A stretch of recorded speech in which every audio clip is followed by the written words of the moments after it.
이기순 사모의 쉬운 성경 이야기, 오늘은 예레미야 그리고 예레미야 애가에 대해서 나누도록 하겠습니다.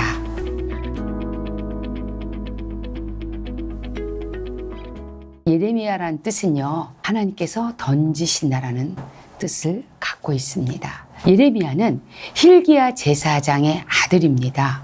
hil기야가 누구냐면요, 요시야 왕 때 왕에게 율법책을 가져다 준 훌륭한 사람입니다.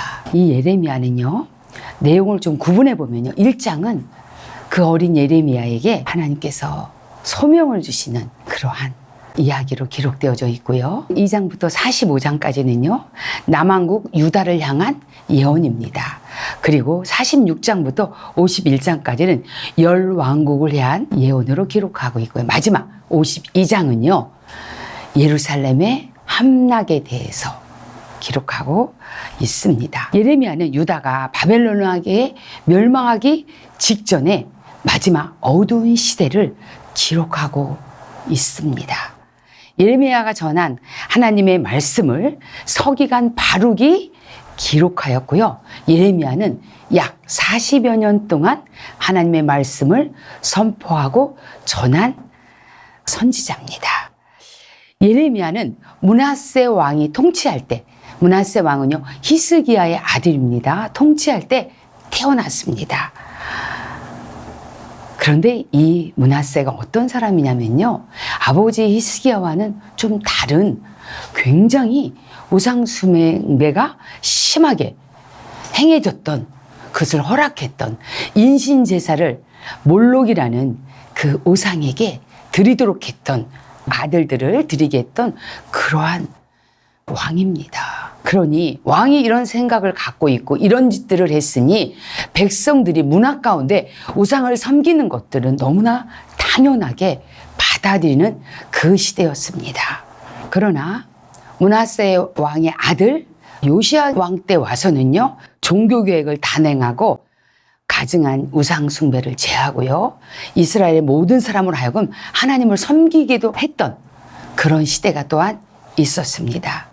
특별히 예레미야는요, 이스라엘의 멸망을 선포했던, 그리고 예루살렘 성전이 회파될 것을 예언했던, 그리고 바벨론 나라의 속국으로 끌려갈 것에 대해서, 그 나라의 종이 될 것에 대해서 예언했던 선지자입니다. 사실은 그것이 하나님의 뜻이라고 계속 주장하면서 예레미야는 바벨론에게 항복하라고 그랬어요. 그러나 도리어 사람들은 이렇게 쁜 예언을 한다고 예레미야를 핍박하고 고난 가운데 두고 감옥에 가두기도 하고 이런 짓들을 행하게 됩니다. 그래서 이 예레미야 선지자를 사람들은 이렇게 부릅니다. 눈물의 선지자다. 예레미야서를 읽다 보면 이런 말씀이 나와요. 내가 사람들이 하도 듣기 싫어하니까 하나님 말씀을 안 전하려고 내가 결심을 하지만 하나님 말씀이 내 마음에 불 붙는 것 같아서, 방망이로 두드리는 것 같아서 속에서 그 마음이 사무쳐서 다시 자기는 하나님 말씀을 전할 수밖에 없다라고 했습니다. 이스라엘 백성들은 예레미야의 말을 듣지 않았습니다. 그 결과 바벨론 느부갓네살 왕에 의해서 예루살렘 성전이 회파되고 그 성은 함락되어지고, 그리고 많은 젊은이들과 제사장들이 바벨론 나라에 끌려가게 됩니다. 그리고 왕도 끌려가서 그곳에서 두 눈이 빠지고 이런 고난들을 겪게 되는 그런 일들이 그 시대 가운데 일어났던 것입니다. 어린 나이에 소명받아 유다의 멸망과 예루살렘의 함락이라는 현실을 그는 목도해야 했고요. 그리고 포로로 끌려가는 그 현장 가운데 예레미야는 그 현실을 맞이해야만 했던 것입니다. 그러나 그가 전한 소망의 메시지는 끌려가는 것이 끝이 아니라 하나님께서 다시 너희들을 회개시켜서 이 땅 가운데 오게 할 것인데 약 70년 뒤에 이런 일이 일어날 거라고 예언합니다. 근데요, 실제로 바벨론이 바사라는 나라에 멸망을 당해요. 그때 바사 왕이었던 고레스가 신기하게도 기적과도 같이 이 유다 백성들을 예루살렘으로 돌려보내는 그런 일이 벌어지게 돼요. 하나님은 이 선지자가 전한 이 말씀을 신실하게 이루어주심을 통해서 예레미야가 하나님으로부터 부름받은 선지자라는 것들을 증명해 주시는 그런 은혜를 베풀어 주십니다. 예레미야 애가는요, 모두 5장으로 구성되어 있습니다.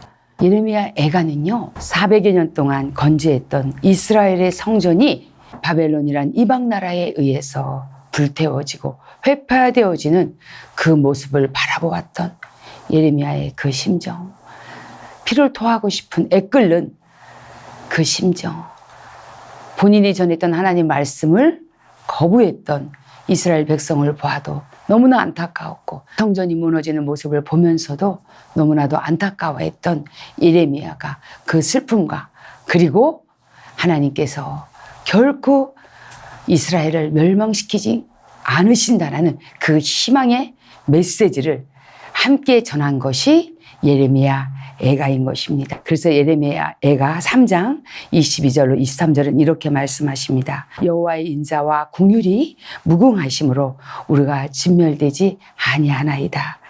이것들이 아침마다 새로우니 주의 성실이 그도소이다.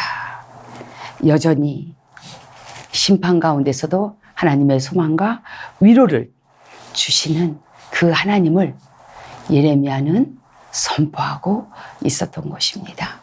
감사합니다.